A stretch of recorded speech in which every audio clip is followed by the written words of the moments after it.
Todos conhecem as profundas mudanças sociais e econômicas que atingiram o mundo a partir do último quarto do século XX.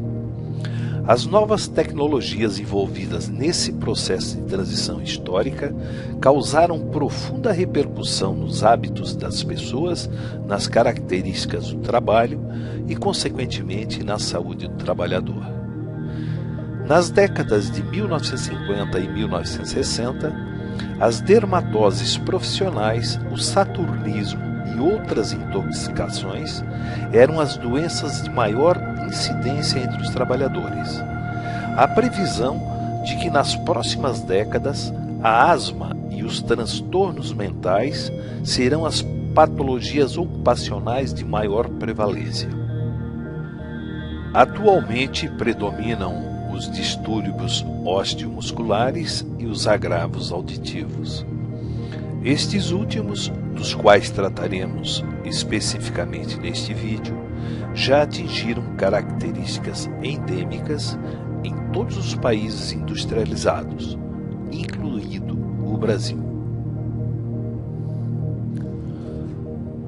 Uma revisão da abordagem literária sobre déficit auditivo causado por ruído no ambiente de trabalho nos remete inicialmente ao ano de 1890, quando Habermas relatou degenerações anatomopatológicas na cóclea e em células da porção basal. A partir daí, a comunidade científica, passando por Whitmake, Fowler, Lynch, Mears, Taylor, Maron e muitos outros estudiosos, voltou sua atenção para uma nosologia que passara a comprometer gravemente a audição dos trabalhadores.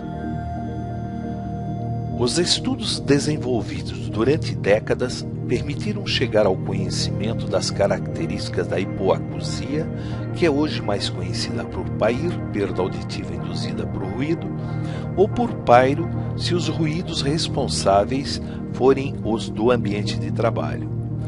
Contudo, a verdade é que ainda estamos em estágio propedêutico e não alcançamos o pleno domínio dos conhecimentos necessários para a adoção de medidas preventivas e terapêuticas eficazes, o que nos leva a considerar a PAIR como uma patologia irreversível. A Previdência Social, de seu lado, vem preocupando-se enormemente com o tema, merecendo destaque a norma técnica contida na Ordem de Serviço número 608 de 1998, na qual declara que o trabalho não esgota o assunto, servindo mais como um instrumento normativo de apoio às questões médico-periciais. Este é o ponto.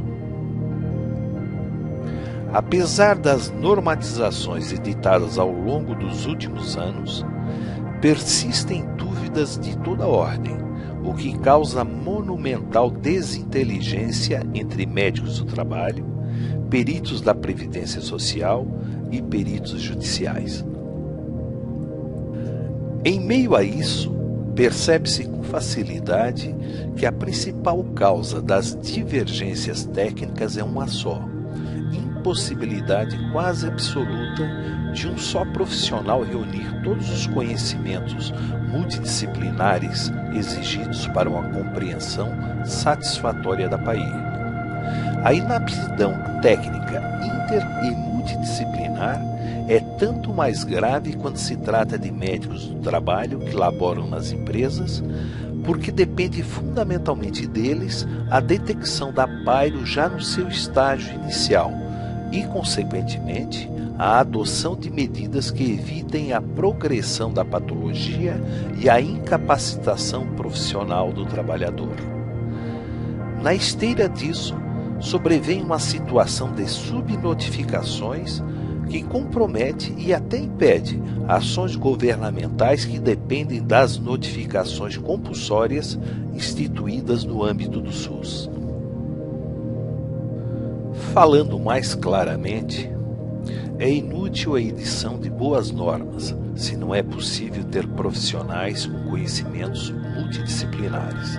A solução passa por municiar esses profissionais com mecanismos tecnológicos que lhes permitam suprir essa deficiência.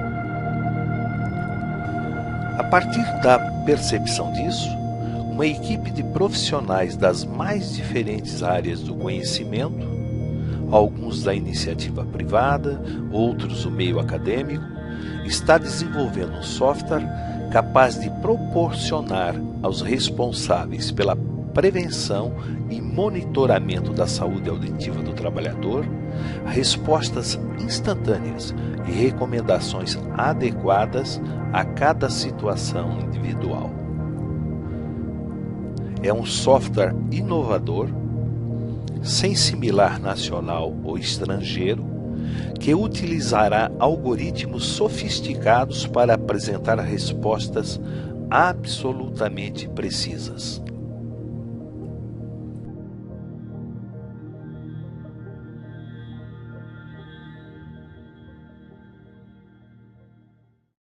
Muito bem, temos aí na tela o software que está sendo desenvolvido.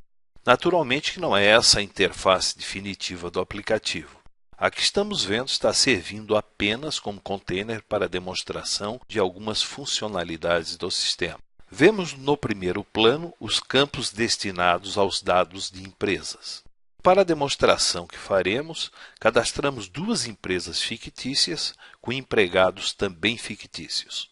Vamos escolher uma dessas duas empresas. Para isto, basta ir ao campo onde aparecem as empresas cadastradas e selecionaremos, vejamos aqui, a Texbras.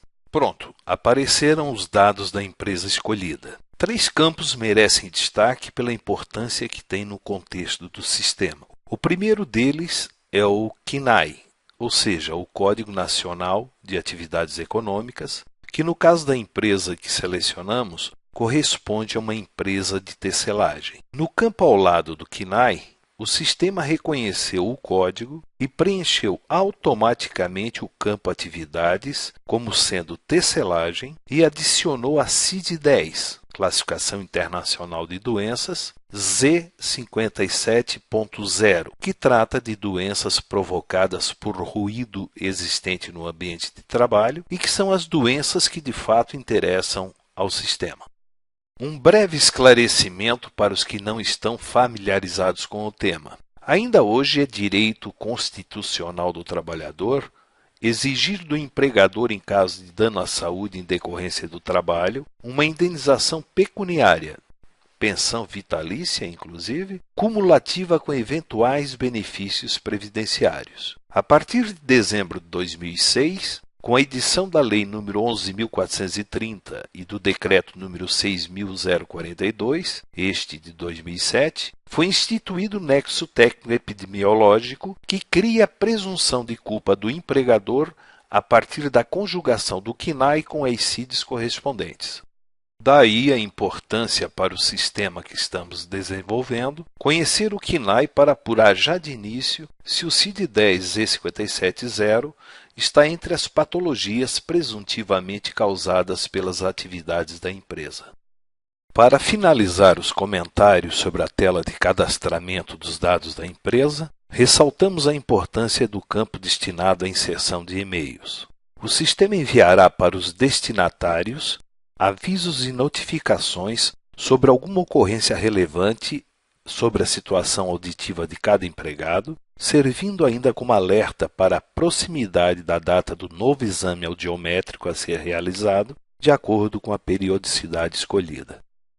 A seguir, temos a tela que contém dados dos empregados cadastrados. Aqui serão inseridos elementos de fundamental importância para o sistema. É o caso do campo correspondente aos protetores auriculares, a data de entrega, a capacidade de atenuação de ruídos e o prazo de validade. Depois temos o campo destinado às funções exercidas, o seu período, o nível de ruído ambiental segundo o PPRA e as horas efetivamente trabalhadas em cada função. Vemos ainda na parte inferior da tela o campo para anotação dos períodos de afastamento do trabalho. Com esse conjunto de elementos, o sistema avaliará, num primeiro momento, se o empregado estava com a sua audição adequadamente protegida em cada função exercida e se o déficit auditivo se agravou durante eventuais afastamentos do trabalho. Antes de passarmos às subseções de exames audiométricos e de avaliação, selecionemos aqui um empregado da empresa fictícia Texbras. Vejamos, vamos selecionar Antônio Pereira. Na subseção Informações Pessoais aparecem agora os dados que comentamos anteriormente. Passemos à subseção Exames audiométricos do empregado selecionado, no caso Antônio Pereira. Clicando em Data do exame, constata-se o cadastramento de 3 audiometrias, todas pelas vias aérea e óssea. Observa-se também que o exame audiométrico realizado em 10 de abril de 2011 apontou limiares, ou seja, decréscimo auditivo nas frequências de 3.000 a 6.000 Hz, isto no teste tonal por via aérea, estando a situação auditiva perfeitamente normal nas mesmas frequências segundo o teste por via óssea. Numa situação real, o sistema teria disparado alerta para a empresa e recomendado a realização de exames complementares logoaudiométricos e de reflexo estapédico. Clicando na aba Avaliação, chegamos ao coração do sistema. Trabalhando com todos os dados informados, ele apresenta com impressionante precisão conclusões que estão de conformidade com os conceitos técnicos e científicos nacionais e internacionais. Aponta, no caso, que não houve exposição a ruídos, que a hipoacusia do tipo condutiva pura bilateral, o grau do déficit auditivo, a configuração do real traçado audiométrico, a situação dos exames complementares logoaudiométricos e de reflexo estapédico, agravamento do déficit auditivo em determinado período. E ao lado de cada conclusão, apresenta os parâmetros técnicos respectivos.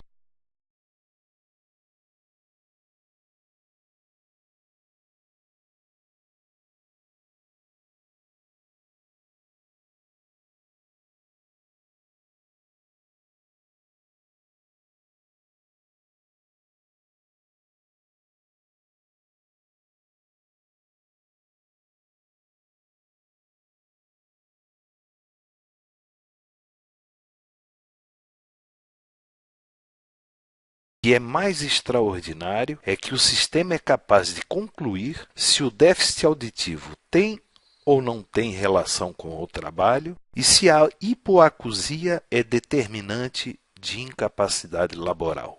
O sistema também será programado para apresentar recomendações que atendam instruções normativas relacionadas com investigação médica, reabilitação e readequação funcional, incluído o atendimento ao PCA, Programa de Conservação Auditiva. Além desses escopos, é evidente a importância do sistema no que diz respeito ao FAP, Fator Acidentário de Prevenção, e ao nexo técnico, permitindo que a empresa apresente notificações previdenciárias com absoluta segurança. Por fim, o software conterá ferramentas auxiliares úteis no campo audiológico. Terá, por exemplo, um audiômetro digital simplificado, capaz de detectar possíveis déficits auditivos durante a admissão de empregado ou a qualquer momento com qualquer trabalhador.